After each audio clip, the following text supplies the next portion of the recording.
warahmatullahi wabarakatuh. Hai semuanya, perkenalkan nama saya Ayasa Putri dengan NIM 1405625057.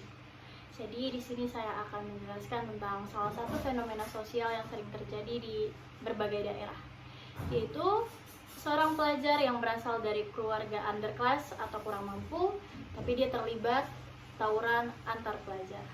Sebenarnya fenomena ini tuh bisa dibilang sangat menyedihkan ya, karena yang kita ketahui dampak dari tawuran tuh bukan untuk diri sendiri saja, tetapi bagi keluarga juga akan berdampak lebih.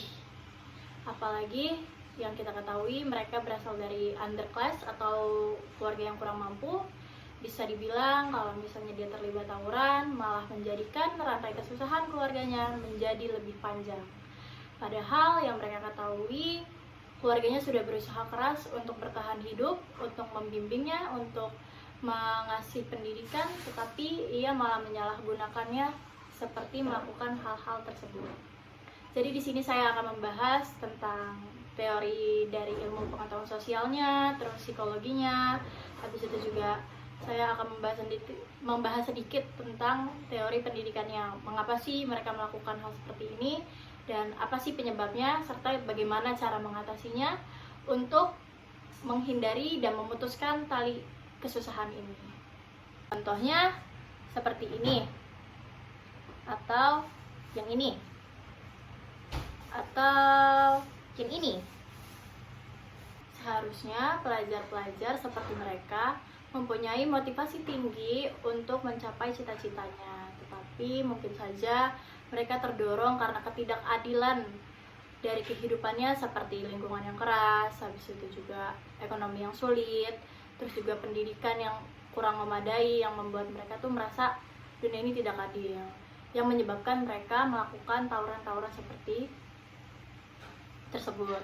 Sesuai pengalaman saya mempunyai banyak teman yang berasal dari lingkungan seperti itu.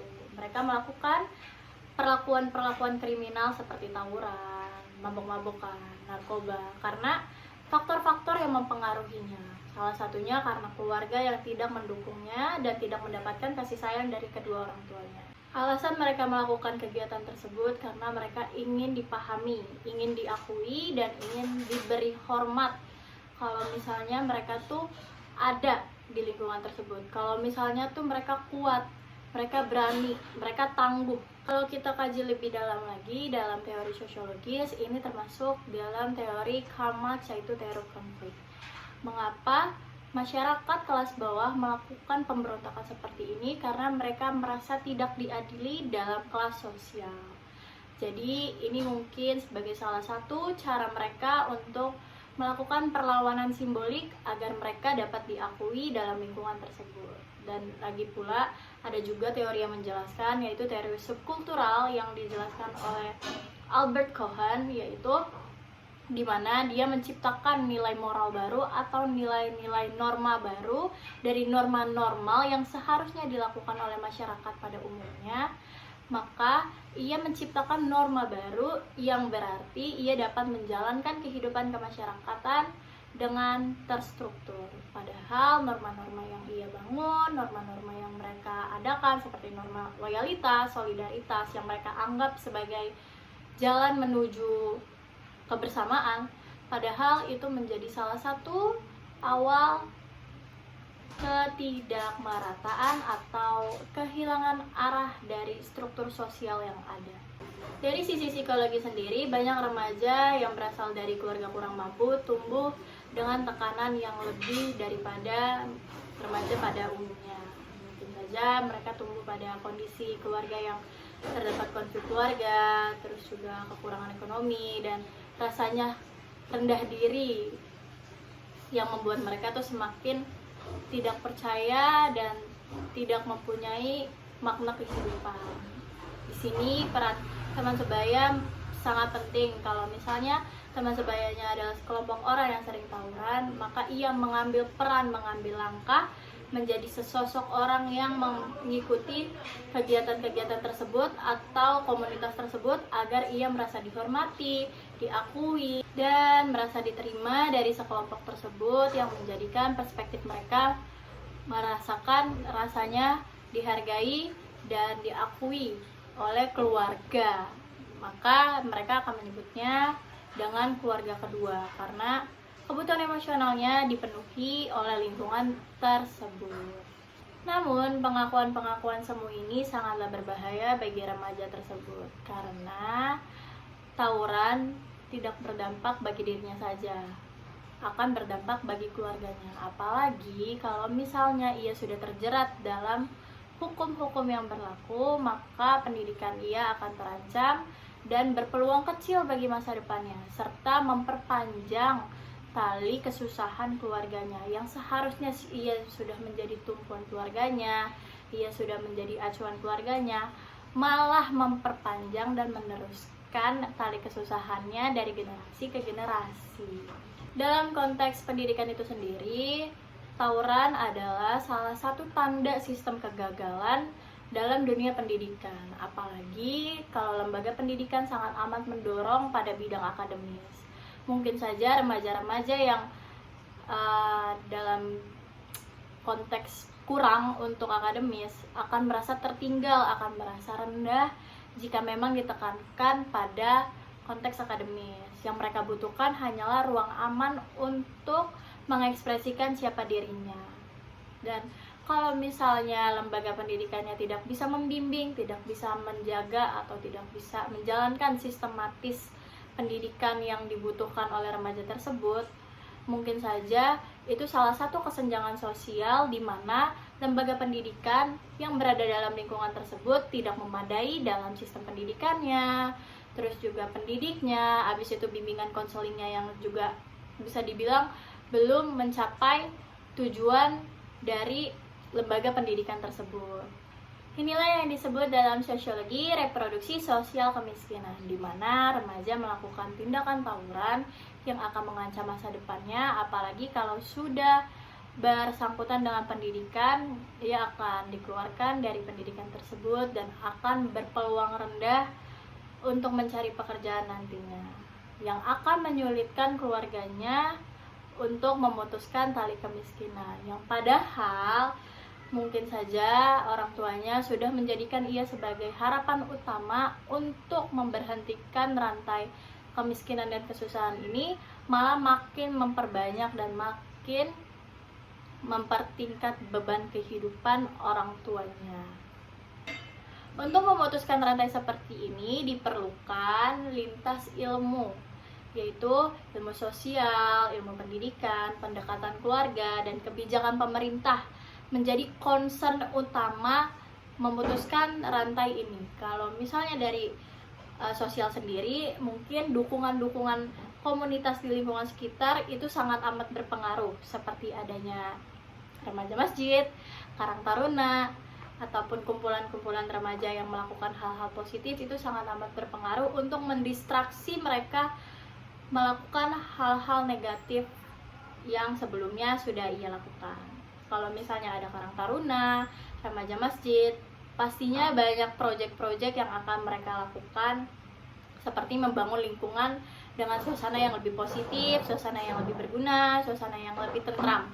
Kalau misalnya dari lingkungan pendidikan sendiri, itu mungkin saja butuhnya pendekatan atau menjadikan lembaga pendidikan tersebut sebagai rumah kedua bagi remaja tersebut, agar ia bisa meluapkan secara emosional, secara emosional, fisik, ataupun kebutuhan-kebutuhan lainnya, agar ia merasa aman, ia merasakan adanya tempat pendengar keluh kesahnya, adanya dukungan juga dari guru-guru yang membuat ia merasa percaya diri, membuat ia merasa ada pengakuan untuk dirinya sendiri. Kalau misalnya dari sisi keluarganya sendiri, komunikasi sebagai kunci utama dari pemutusnya rantai kesusahan ini, pemutusnya rantai untuk melakukan kegiatan-kegiatan negatif pada remaja tersebut.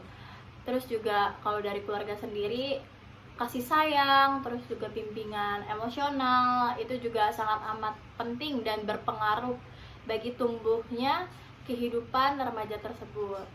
Kalau dari sisi pemerintah sendiri, kebijakan-kebijakan yang seharusnya dilakukan pemerintah seperti memadai fasilitas sekolah dalam lingkungan tersebut, baik dalam pendidiknya, baik dalam kurikulumnya, atau baik dalam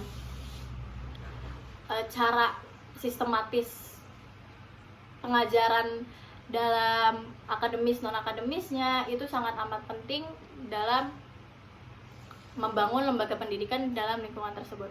Dan juga kebijakan pemerintah seperti melepas bantuan bagi mereka yang melakukan hal-hal seperti tawuran, terus juga mabok-mabokan, narkoba. Jika mereka menerima bantuan tersebut, cabut dan keluarkan dari sekolah tersebut. Bersikap tegas, terus juga gak memberatkan sebelah, dan terapkan keadilan jika memang remaja tersebut salah atas perilakunya. Jadi kesimpulan yang dapat saya ambil dari penjelasan-penjelasan yang sudah saya jelaskan adalah sebenarnya kita tidak bisa menjudge secara sepihak kenapa remaja tersebut melakukan tindakan tersebut, karena di balik itu semua ada struktur sosial yang mereka jalani itu berantakan, baik dari lingkungan keluarga, terus juga keadaan psikologisnya yang membuat mereka tuh melakukan pemberontakan tersebut. Namun sebagai remaja yang baik, kita tuh sebenarnya bisa memilih untuk mengalami perubahan atau stuck di satu titik itu terus. Kalau harapan saya sendiri untuk remaja-remaja yang masih melakukan hal bisa dibilang hal negatif yang merugikan banyak orang, itu harus mengalami perubahan dalam dirinya. Kalau misalnya dia tahu itu mendatangkan risiko yang lebih, jauhkan dan tinggalkan dunia gelap seperti itu. Saya juga berharap untuk melakukan perubahan itu melalui keberanian pribadi, terus juga tanggung jawab dari pribadi itu sendiri, dan juga tekad dari pribadi itu sendiri. Karena perubahan bukan berasal dari kekerasan atau pemberontakan. Jadi saya berharap bagi pelajar yang masih berada di dunia malam atau dunia gelap seperti itu, hindari dan keluarlah dari lingkungan toksik tersebut. Sekian penjelasan saya tentang fenomena sosial. Semoga dapat dimengerti, dan semoga bagi pelajar yang masih labil atau masih bingung untuk melakukan apa bagi dirinya supaya bisa keluar dari zona tersebut, bisa menonton dan mendengar penjelasan yang sudah saya jelaskan. Sekian, terima kasih. Wassalamualaikum warahmatullahi wabarakatuh.